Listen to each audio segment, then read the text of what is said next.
Filipinai. Nu jau, šiaip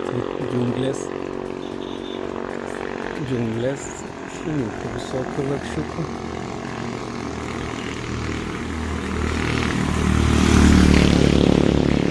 Ir tiek. Šiaip tai aš jau atkentėsiu, dar ten tam Bankokė pabūsiu biškį 5 dienas gausis dabar. Tai ten neprailgs šiaip prasiblaškyti. O paskui tai laukiu jau į tos vėsius orus, ten Nepale jau vėsų. Nu kaip, ten 25 gal 20 naktį 10. Tai jau laukiu iš tikrųjų. Atsibodo tas karštis, atsibodo tas šutimas. Eina žmogus.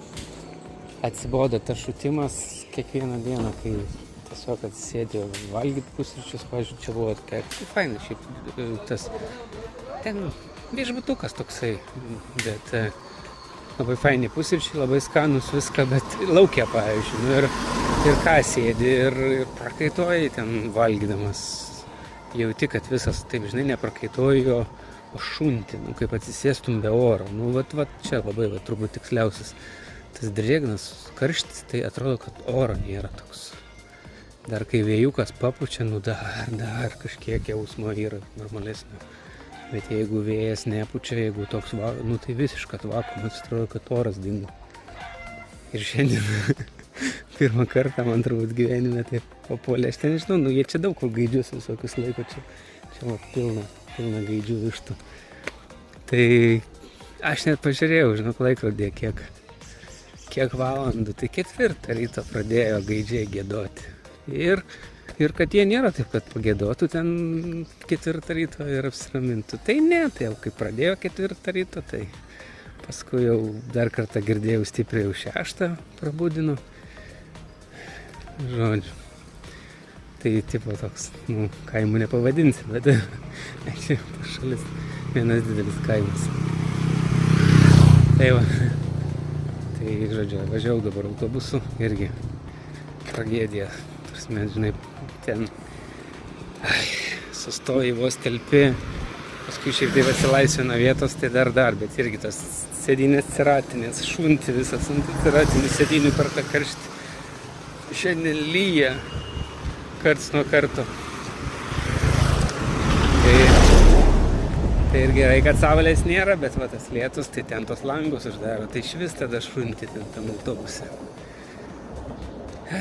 Tai va, tai einu dabar į uostą, keliuosi į kitą salą, tai va taip ir judu po biškį.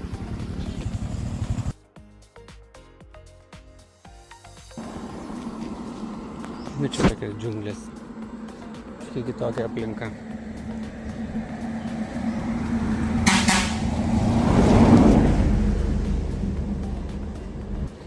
Jie čia taip visą daro, nežinau.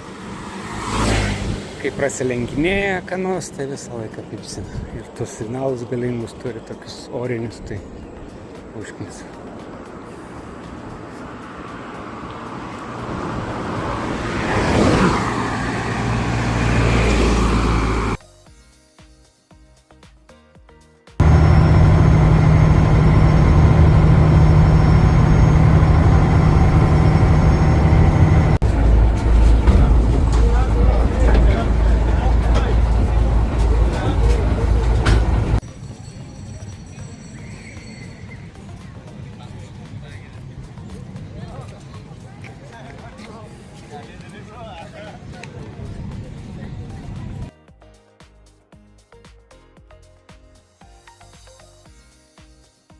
Į vandenį šaltą.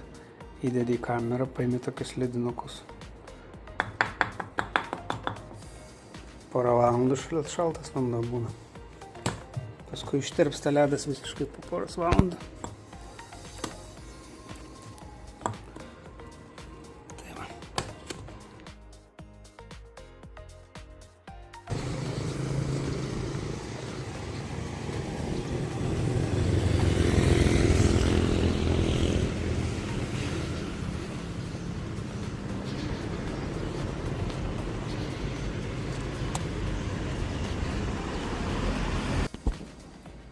Čia netyčia kažkokiam kaime užtikau. Nu, bet kaip kvepia, kaip gražu. Čia pakeliui kalnus einant, tai kad pusiaukeliai galima paskui būtų grįžti. Tai va. Nu, nice. Ir ką tau viskaniai. Čia tai aišku, mažoka. Nu, žodžiu, viskas taip, kaip turėtų būti. Nežinau, ar matosi, bet išmanuka. Workout paused. Žiūrėk, visas. Čia stiklus įbetonavo, ar ką jie čia padarė. Žodžiu, visa siena yra... Workout resumed.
Workout paused.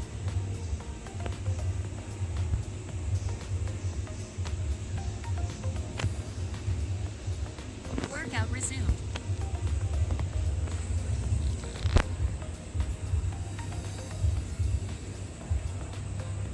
Workout paused.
Tai čia turistinėse vietose gražu, bet žinot, kas užknisa, tai visur antiek įgręžia, už kiekvieną šūdą, už kiekvieną pažiūrėjimą, vis 50.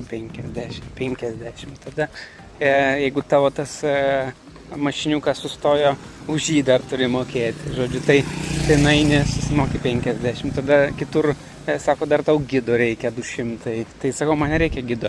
Ne, mes be gido neleidžiam. Duokit, sakau, atgal tus pinigus ir viskas. Nes už kiekvieną šūdą tai žiauriai erzint pradeda jau tokie skemeriai. Taip, už viską. Už kiekvieną myštelėjimą, sakau. Nu, tai finale gaunasi, tu sustoji trumpam kokį nors tokį šūduką pasižiūrėt. Bet 100 jų pinigų, nu tai ten 100 jų pinigų, kiek ten gal €1,5 eurų. Bet, nu, tiesiog tu nueini, pasižiūri kokį nors ten medelį ir eini viskas atgal. Tai paskui žiūri, kad jau nafik, jau neverta tokių dalykų. O taip, tai gražu, nu čia, ką aš žinau. viskas fainai. Bet apie tai, kad va, samtai arba ėmi motorolerį, nu aš vairuoti motorolerio negaliu, reikėtų teisės įsilaikyti. Čia tai tikrai reikia visų. Tai ėmiau čia tam, tipo su vairuotojų tą tokį triratį, ten tą tuk-tuk, iš esmės. Tas tuk-tukas ten kainavo gal 20 eurų visai dienai, nu tai ne baisiai, bet sakau, dar čia išleisiu 20-30 eurų jaučiu ant tų visų vietų ir gerai apžiūrėsiu tą saulę naktį, bet šiaip tas skeminimas tai jau biškį pradedu dėsinti. Žinai, kai tau pasako 50, tada grįžti, žinokit, dar 30 reikia už parkavimą susimokėti. Tada dar, žinokit, už kažką reikia susimokėti, tai tiesiog atsibodu. Tai va. Bet gražu.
tas jūros vyno, grožis labai priklauso nuo to, koks dugnas. Kai dugnas žolės, tai ir spalva atitinkama.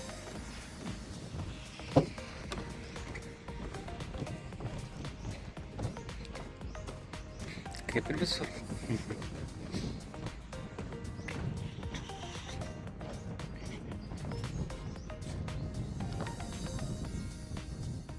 sakau, jie čia jau iki blogumo dabar atvarai jau į keltą, išplaukti iš čia. Tada sako, nusipirkę bilietą, reikia čia. Ateini. Čia sako, žinokit, pas mus dar yra mokestis, ekologijos mokestis. Dar 50. Ta prasme, visur jie skambina, visur įma, kaip užpis. Tiesiog. Kur be pasisuksi, ten dar už ką nors paims. Tai tiesiog, paskui nieko nebesinorėjau. Ne dėl to, kad čia daug pinigų, čia nedaug pinigų, bet tiesiog, tu jauti tiesiog, kad ima ir viskas, tai žinai. Geriau jau tikrai tas vizas rinktų normaliai, tai susimoki už vizą, tada žinai, kad tau ten atvažiavus kainuoja. Aišku, ten Tailandė irgi, atsiminate salas, ten irgi reikėjo mokėti ir už plaukimus, ir už mokesčius, taip kažkaip gal netaip jautėsi, bet čia tiesiog, kur be pasisuksi, ten dar. Tai va. Bet yra kaip yra. Šiaip tai atsibodo biškiau man šitos salos, šitas šalis.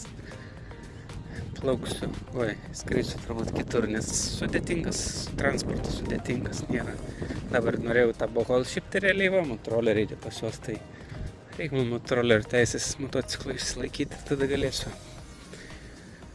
galėsiu kada nors gal grįžti, tas kitas salas apžiūrėtų. Dabar tai yra beprasmiška, nes taip pavargau šiandien nuo tų žmonių. Aš esu ten toks vyras su moterim. Malonus, viskas gerai, bet, žinai, bando įspausti iš to savo salos, ten veža, rodo tokias visokias uostą, pavyzdžiui, rodo. Tai kas tas uostas? Tai tokias smulkmenas rodo, tai ir nori bendrauti, nori fotkintis, nuvežė pas savo ten dukrą parodyti, kaip gyvena, nes, netoli buvo ten. Nusifotkinti, davai nusifotkinam čia kartu. Tai aš jau paskui, jisai gal dar nori kur nors, sakau, vežkite mane nes buvom sutarę, dabar yra, kiek čia dabar yra? Dabar yra 3, o buvom sutarę, kad iki 5-6 vežios jisai mane. Kad 7 paskutinis keltas įdomu bėti. Tai kito. Bet aš jau galvoju, vežkit, jūs mane paleiskit, aš noriu pabūti vienas. Nes tikrai pavargau, aš noriu. Tiesiog, ir sakau, geri žmonės, viskas gerai, bet vienas pasimtum tą savo motorolerį ir važiuotum kur nori, kiek nori, o dabar, pavyzdžiui, aš ten nuvariau, maudausi, ten tokiam, nuotraukas atsiųsiu. Paplūdimy ir žinau, kad jie sėdi ten miške ir laukia manęs, tai kažkaip nefainai, aš nesinori taip. Tai vis tiek ten labai ilgai nesitručini, tai varai atgal važiuoji toliau. Tai sakau, jie dar kaip ir norėjo čia išspausti tą laiką, kadangi jau susitarė, jau kaip ir tos pinigėlius paėmė už tą laiką.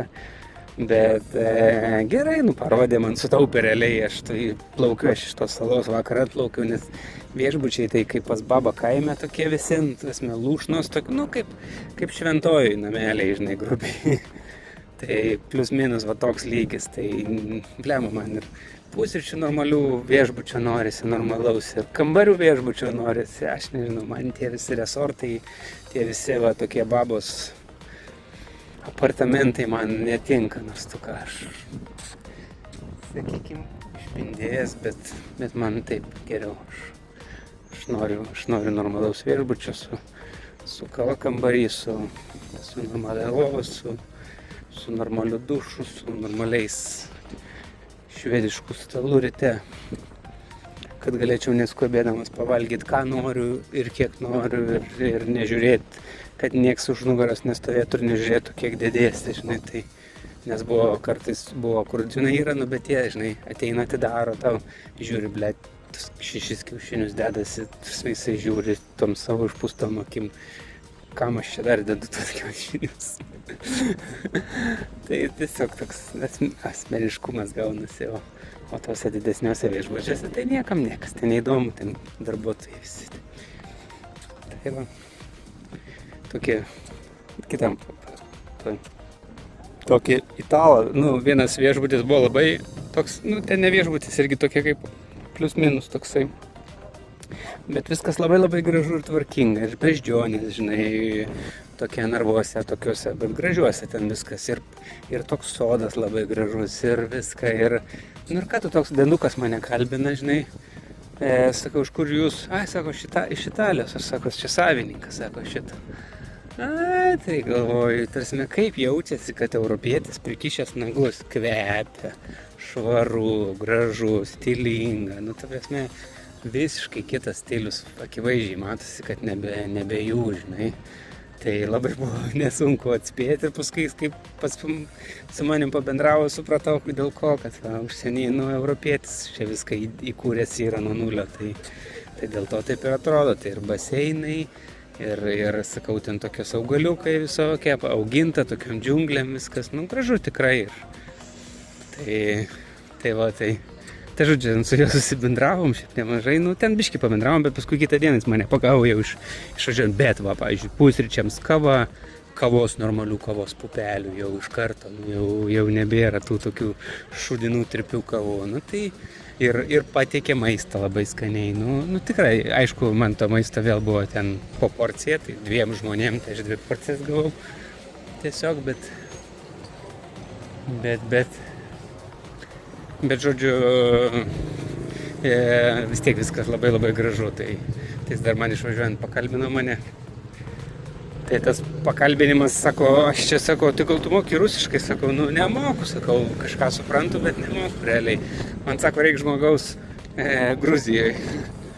Sako, tai nepabaigė man jie, kaip sako, tokio namo, irgi nuomai, sako, ir barkstu ir tą, nu aš sakau, šiaip. Būsiu, sakau, po 1,5 mėnesio maždaug planuoju, sakau, važiuoti į Gruziją su savo mašiną, tai kaip ir gal ir galėčiau, sakau, pažiūrėti kažką tenai. Tai va, tai žodžiu, darbo pasiūlymą gavau. Aišku, nemanau, kad aš ten noriu ir dirbsiu, ar darysiu kažką, tik taip, kad sakau, kad gavau darbo pasiūlymą. O jis nori iš esmės, kad kažkas ten biškį pažiūrėtų būdamas, nes sakė, neįmanoma, sakė, susitarė, atrodo, telefonu ten viską. Ten pinigus pervedi ir ten daro ir dingsta. Ir netadaro. Nu, tas mažiauriai, sakė, dideli melagiai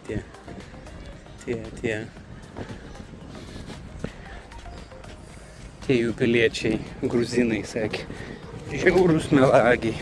Tai va, tai žodžiu taip gavosi ir paskui mes ten biškį pašnekėjom ir jisai dar paskui aš jį sutikau, jau einu iš to viešbučio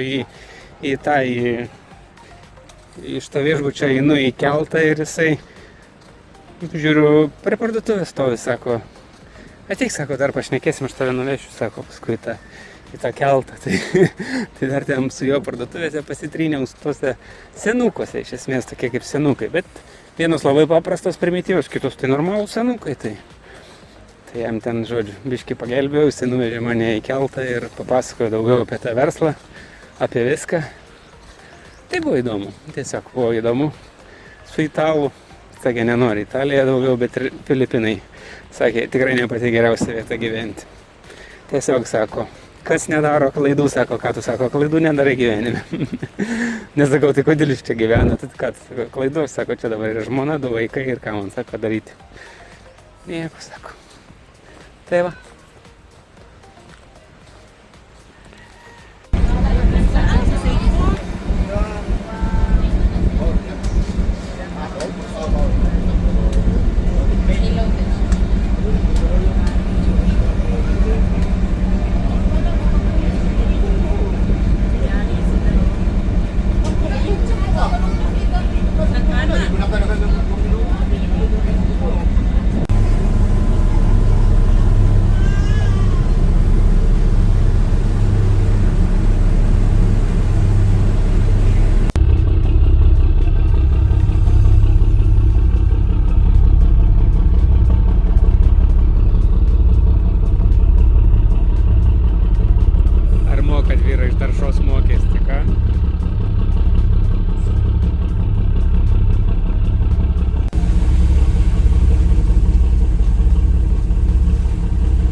Nu, aš vėl toj Dumaguetėj. Iš kelto pagaliau išlipau. Ilgai čia tik keltai plaukė. Tai va, tai žodžiu, pergalvojau, kad užtenka čia tų salų, be motociklo čia nesąmonė, tai pasitariau su AI ir šuniuks. Ir viskas, rytoj skrendu į Honkongą, geriau savaitę pabūsiu Honkongė, negu čia dūsausiu šitoj šaly. Užtenka, kiek pamačiau bendrą vaizdą, į Manilą nenoriu, nes daug ir čia šiti sako, kad Manilos sostinė, bet tokia bomžynas, iš esmės visiškas ten didelė, nepatogi, čia tas transportas labai nepatogus, tai taip čia GPT teigia, kad Honkongas turi irgi tas va su viza, tai prilieti ir važiuoji kur nori, tai turėtų patikti galbūt, tai pabandysiu tą progą dar vieną šalį, nes turiu laiko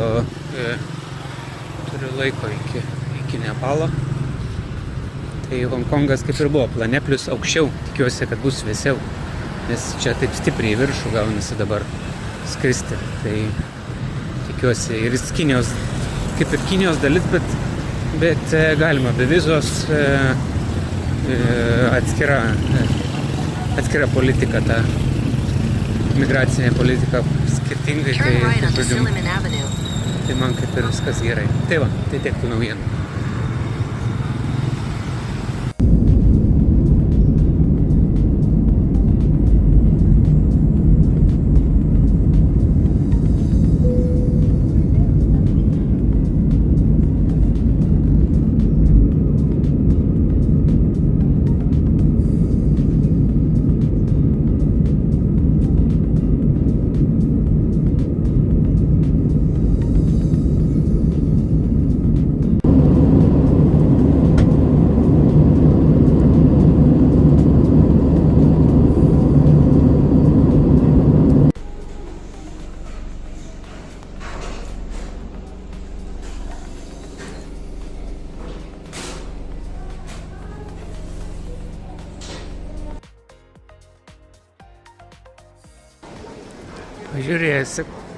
Pažiūrėsim. Ar jau čia toks City of Dream.